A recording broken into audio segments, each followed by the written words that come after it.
antibody synthesized in a primary level in a IgM class, but such amount of IgM antibody is sometimes not enough. So in this case, antibody class switching phenomenon is required. A specific another class of antibody has been released. A huge amount of CD40 and CD40L is synthesized. Enough amount of antibody is not available in our body. At that times, another class of antibody is need to synthesize, and in this case, various another class IgG, IgD class of antibody is released, and this is known as class switching phenomenon of antibody. And in this way, finally antibody has been synthesized in our body. But the main difference, whenever any memory cell stored in our body, at that times a specific clone available in our body. So same antigens against enter in our body, automatically that clone is ready, and that clone is directly become activated and start to proliferate. So always whenever any antigens enter in our body in a first times, at that times our immune systems required to synthesize first clone, and it is a time consuming process. That's why the primary immune response required certain longer period, as well as the primary immune response is poor. While once any clone has been prepared in a form of B memory cells and the same antigens is enter in our body, the clone is already ready. That clone already is automatically very fastly selected by a particular immune systems, and after the selection of B cell clone, it is direct ready to activate and proliferate in our body and gives the faster immune response. And that's why the secondary immune response is faster and gives a higher immunity as compared to the primary immune response. And this graph shows the level of immune response between the primary immune response as well as in a secondary immune response. And in this way, final conclusion of how B cell has become activated or how B cell has been synthesized certain antibody, that will be shown in a particular transparency specific chart, in which you can see that B cell has become activated directly through the antigens, or first of all antigens can be received by particular antigen presenting cells like dendritic cells, macrophage, etc. First of all, that phagocytosis process the antigens, then present these antigens towards the T helper cells. T helper cell has become activated, and after the activation of T helper cells, T helper cell presents the B antigen to the against the B cells. B cells has become activated. So in this way, B cells has been activated either directly from the antigens or through the T helper cells, and B cells is activated, and after that it will start their cycles from G0 to G1 phase, G1 to S phase, and S phase to finally mitosis phase in a form of M phase, and start to proliferate. And in this way, the amount of B cell has become increased in our body, and this B cells finally converted into plasma cells, and these plasma cells release a specific antibody which is binds on a particular antigenic peptides on antigens and destroy the antigens, and this is known as humoral immune response. It is totally mediated by antibody. That's why it is also known as antibody mediated immune response. Actually,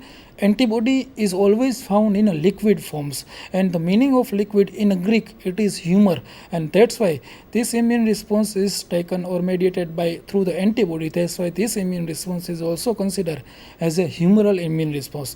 Up to this phase, we seen that how antibody has been synthesized after the proliferation of B cells and plasma cells. Now, how this antibody fight with particular antigen, fight against the antigens, that is considered as a mechanism of humoral immune response, and that we'll discuss by my colleagues Dr. Himanshu Bhimani discuss the mechanism of humoral immune response. Please. Good afternoon, everyone. Sir has explained us in detail how this antibody is produced. Now, during this lecture, we have mainly seen that, and we have mainly listened the word antibody. And as Sir has in the last sentence, we can say he has justified that this antibody is always found in a liquid. And as we know that blood has two components, cellular component and liquid component. If we give the name, it is a cellular component is a, we can say, white blood cell, red blood cell, and platelets. On the other hand, the liquid contains serum, different proteins, etc. So similarly, so blood is a very important point, and in that sense blood is the site where immunology concerns maximum. That is the reason. And similarly, in immunology, we have two types of immunity: cell mediated immunity, and the second is humoral immunity. The cell mediated immunity involves the cells, which is a particulate. We can give example of dendritic cell, macrophages, and certain white blood cells.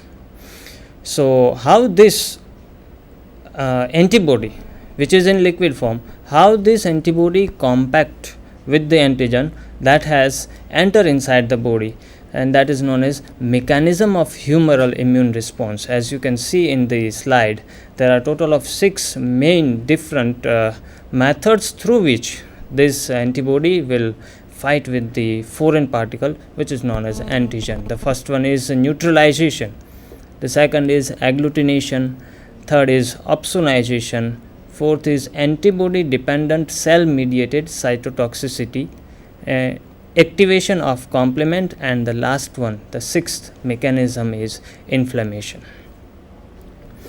We will discuss all these 6 one by one, but first of all, let us have a short introduction. Like what is neutralization? Neutralization is the process which involves IgG type of antibody.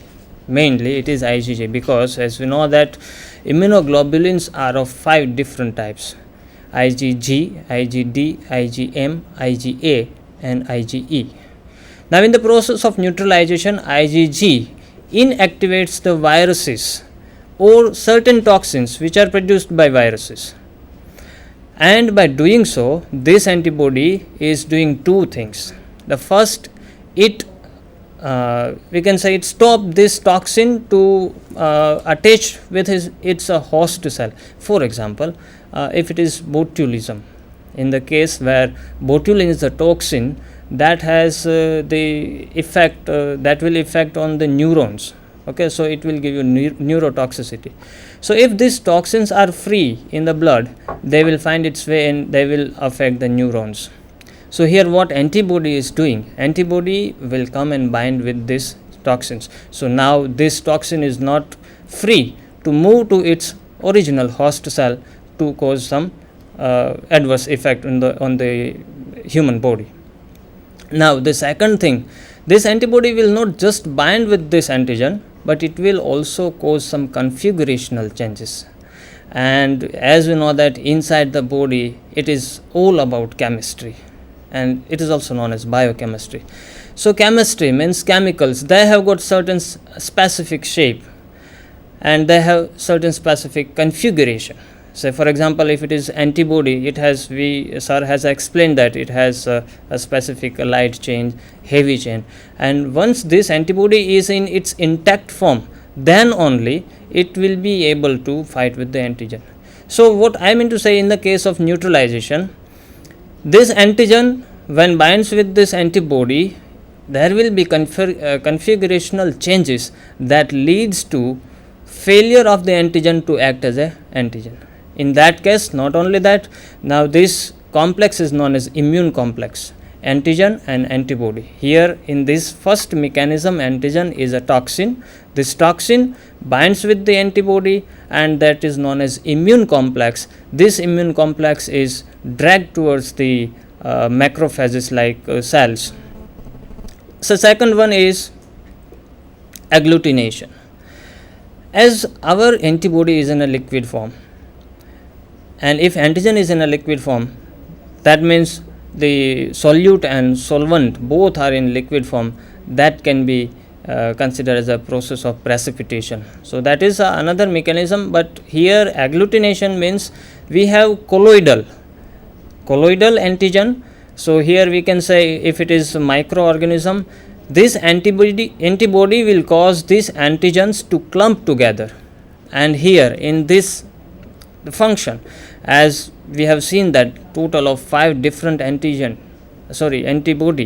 amongst these 5, IgM, which is pentavalent in structure, that is most significant, that will do this job very efficiently. So hemagglutination is clumping, means bringing all these antigens together and helping the defense mechanism to destroy them. The third one is opsonization. opsonization in salt. We are going to discuss all this mechanism in detail in the preceding slides, but this is just to give you a short idea what exactly these mechanisms are. So third, opsonization is the antigen which is covered with the antibodies that enhance its ingestion and lysis by phagocytic cell. The fourth one is cell dependent, antibody dependent, cell mediated cytotoxicity. Now here, as the name itself says, cell mediated, and we are discussing antibody. Antibody is liquid, still we are taking help of a cell, and again here there is a toxicity, means cytotoxicity, means toxic effect will be given to cyto, means cell. So here it is important to understand these things, like this is used, this fourth mechanism is used to destroy the antigen when it is of large size. Say for example, what could be the large size? For example, cancerous cell. Cancerous cells are our body's own cells which are bigger in size. That is difficult to engulf through the process of phagocytosis. In that case, when this cannot be engulfed directly, we must have something else. So here the alternation of this is the target organism which is coated with the antibodies is bombarded with the chemicals from non-specific immune cells. The fifth one is complement activation. Complement activation is a kind of a cascade mechanism, and that is a completely separate mechanism, but this mechanism is activated by these immunoglobulins, especially IgG and IgM. This both the immunoglobulins triggers the complement system which result in the cell lysis. The last one, inflammation.